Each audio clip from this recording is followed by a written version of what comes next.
Hello, ladies and gentlemen, and may I welcome you to Tiny Combat Arena, a wonderful flight simulation game developed largely by a one-person dev team, Y485, solely responsible for the development of a really impressive game that I am just absolutely thrilled to bring to you.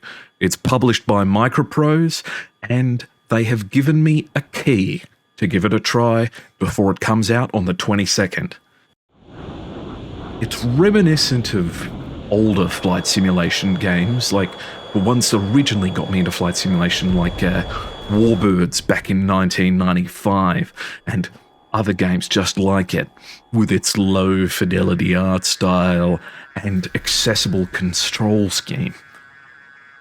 Other flight simulation games like DCS or, and to a certain extent, Microsoft Flight Simulator have a fairly high barrier to entry. You need things like certain bits of peripheral equipment, or alternatively, just a knowledge of how the planes work themselves. So for people who aren't yet fully into the whole world of flight simulation, it's good for them to have stepping stones. Games like War Thunder and games that are like this. The best thing about a game like Tiny Combat Arena is that the skills it teaches you are transferable to any level of flight simulation games you go on to play afterwards.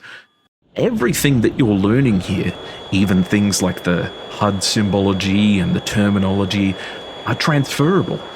You will recognize things that you see here in Tiny Combat Arena, a game that someone who's never played a flight simulation before could likely teach themselves the basics of in just a couple of minutes. In the games that you play in the future, it's a lot to learn to get into a game like DCS or even IL-2 all at once. So breaking it down into more accessible bits like this makes it more welcoming and helps us build up the kind of community that will later join us in the more complicated flight simulation games we like to play in the future. This whole game is a labor of love from a very small dev team that deserves respect because it's obvious and it oozes all throughout the design of the game and the qualities of it. This is made by people who care, who understand what they're going on about, and all they are predominantly concerned with is creating the sort of game that they would like to play. And they have given us the opportunity to share it with them. The control setup is intuitive and you can play it on just about anything. A keyboard and mouse or a controller, or like I am, with a HOTAS system and a track IR to help move your head around. But make no mistake, you don't need these kinds of expensive tools. Whatever you've got, it's compatible with. And it doesn't take any time at all to adjust the controls or even have them set up by default to work with whatever you've got access to. In addition to this, the use of the Harrier as the first plane available, and I believe that there are more planes intended to come with further along in the game, is a great choice. The Harrier is ultimately a great example of all of the different things that you can expect within flight simulation. You have ground attack, you have air-to-air missions, you have the vertical takeoff and landing systems, and slightly anachronistically, it even supports systems like Afterburner to introduce you to different things.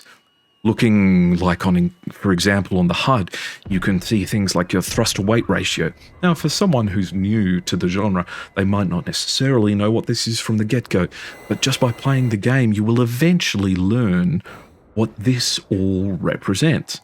And as I said before, these skills just remain transferable and set you up in good stead for the games that you will play in the future. This is a stepping stone game, but at the same time, it's fun just to pick up and play for a short period of time because it doesn't take all of the setup and complexity. The games like the arena mode that we were given access to in early access are just wonderful to pick up and play for a short period of time.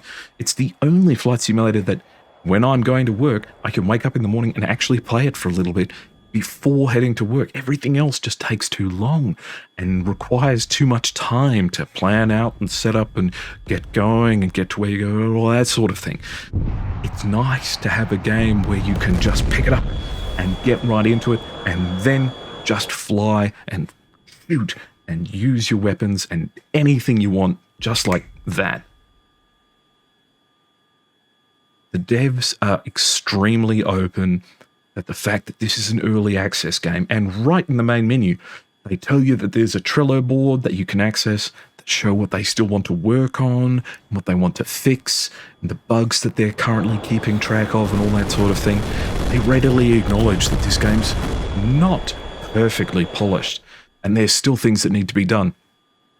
But they're working hard on it, and they're working with the sort of good nature and excitement that really invigorates the sort of feeling that gets you excited for a game like this coming out.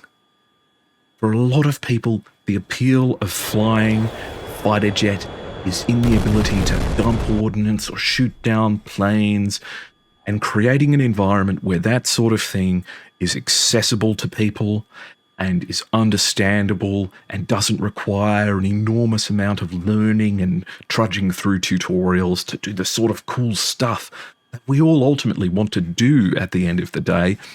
It's just a good thing. And to be honest, I welcome Tiny Combat Arena, and I'm absolutely thrilled to bits that they are coming onto the scene and releasing a fantastic game. I'd like to say thank you very much to Microprose for providing me with a key to test out the game before it comes out. And to be perfectly honest, I feel guilty not paying for a game like this, because this is the sort of thing that I just want more of. So, because I didn't have to pay for it, I want to pay for it for you. Go and check in the description below to how you can join a giveaway where I'll give away 1 or 2 free copies of Tiny Combat Arena to you guys so that you can come and try it out for yourselves and help out the devs as we're going along. The effects and the flying controls are simple but enormously engaging, and I would recommend anyone with a certain degree of interest in the subject matter to give it a go. These devs deserve your support, and to be honest, since Microprose came back onto the scene, I've just been thrilled with all of the things that they've been doing, and I'm willing to support them and see where they go next. Thank you very much.